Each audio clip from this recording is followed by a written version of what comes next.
On va quand même parler de la réalité du couple parental extérieur.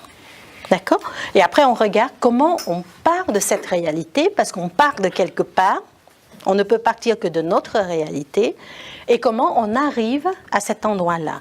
Et bien sûr que c'est important que le couple intérieur émerge dans chaque parent pour pouvoir transmettre ce talisman à l'enfant. Et ce n'est pas une question de transmission non plus, c'est l'enfant est un buvard. C'est un buvard d'impression, c'est Montessori qui le dit, c'est Maria Montessori qui le dit. Donc si dans vos interactions, il voit ou il sent plutôt dans l'air qu'il y a ces dimensions émergées, eh bien il va prendre. Et ça va travailler en lui dans ce sens. Le papa, c'est Monsieur B. La maman, c'est Madame A. Et voilà l'enfant de Madame A et de Monsieur B. Voilà. Donc, on va dire qu'elle s'appelle Marie. Marie est en train de jouer. Elle joue avec des Legos, des cubes, tout ce qu'on veut autour d'elle. Et sa maman était là, à côté d'elle, dans la pièce. On va dire que, comme par hasard, et si vous regardez votre couple, c'est comme ça aussi que ça fonctionne souvent. Madame A est non directive. Et elle a rencontré Monsieur B qui est directif, même très directif. Et ça lui a plu. Elle s'est dit, tiens, c'est le père idéal. Je vais fonder une famille avec lui.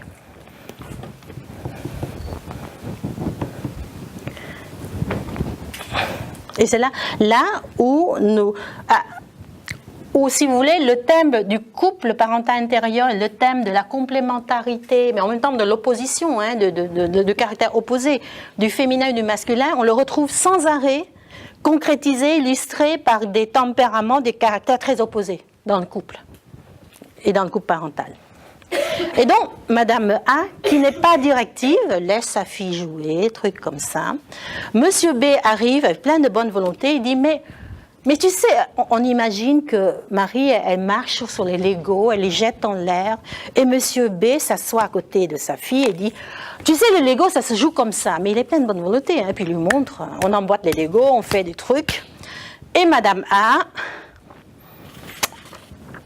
Ça, c'est ce qu'il y a. Les bulles, c'est comme les BD. C'est ce qu'il y a dans sa tête. Elle pense, mais il ne peut pas lui ficher la paix.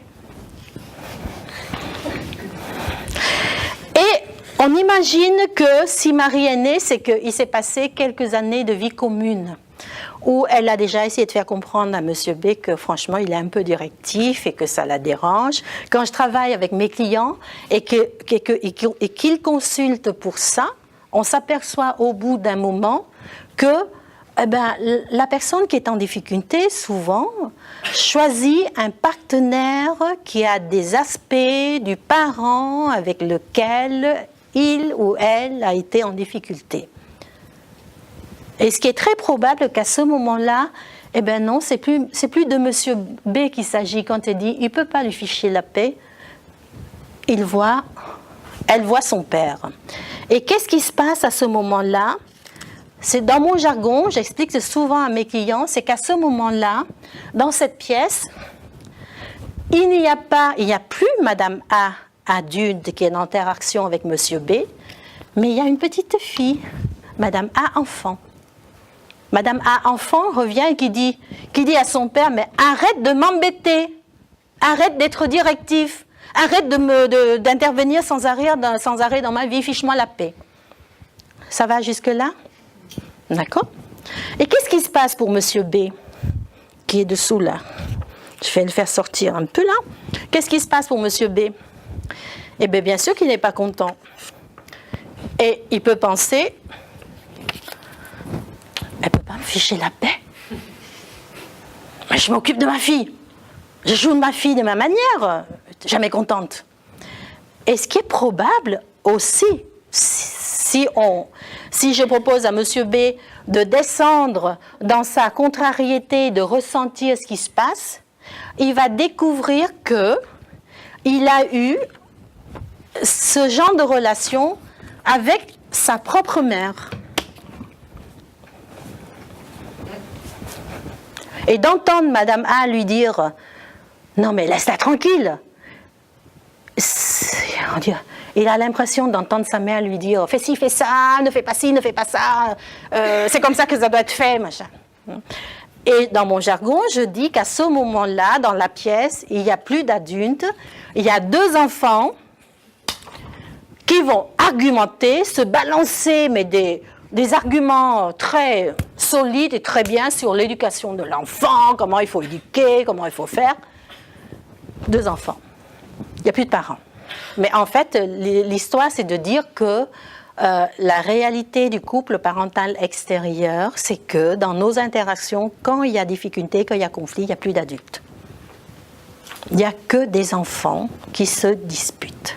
Il y a un monsieur qui réagit tout à l'heure, je voudrais vous réentendre, je n'ai pas eu le temps d'entendre. Non, j'ai dit en tout cas l'important c'est déjà qu'elle arrive à mettre des mots dessus. Oui, ça c'est la première étape qui est très importante, mais parfois elle n'est pas suffisante. Quand c'est une blessure, ça dépend de quelle sorte de blessure. Il y a des blessures, quand vous arrivez à conscientiser, elles disparaissent, elles ne jouent plus ce qu'on appelle le rôle de filtrer la réalité, de colorer la réalité, mais il y a ce que j'appelle des nœuds dans notre existence, des nœuds très profonds. La conscientisation ne suffit pas, ça ne suffit pas. Et c'est pour ça aussi que les couples sont en difficulté. Sinon, oui, il suffit, malheureusement, pourquoi pas, malheureusement, c'est pas aussi simple que ça. Il y a des endroits où il y a les nœuds de notre existence.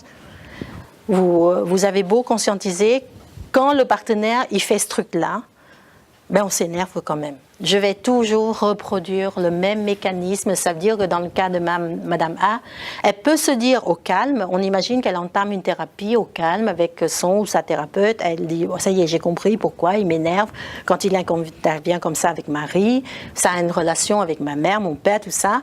Et elle se dit oui, maintenant je peux agir autrement. Ça peut arriver comme pas. Elle peut se retrouver au même endroit, ça veut dire être agacée. Alors, elle va se retenir une ou deux fois, parce qu'il y a le bénéfice de la thérapie. Elle va se retenir une, deux, trois. À la cinquième fois, elle va péter un câble. Parce qu'il c'est quelque chose de profond. D'accord ? Oui, Margot. De toute façon, si on a conscience de la blessure, si on a conscience et qu'on a réussi à la guérir, on n'est plus énervé quand le père agit comme ça. On le laisse faire avec sa fille, on n'est plus énervé. À partir du moment où il y a toujours quelque chose qui vient titiller, qui vient énerver, c'est que c'est toujours là. Alors, tu utilises des mots qui sont significatifs, qui méritent qu'on s'y penche dessus, qu'est-ce qu'on appelle guérir, tu vois. Tu dis qu'à partir du moment où on a conscience du pourquoi de nos blessures et qu'on en est guéri, ça ne nous touche plus, ce qui se passe devant nous. Effectivement,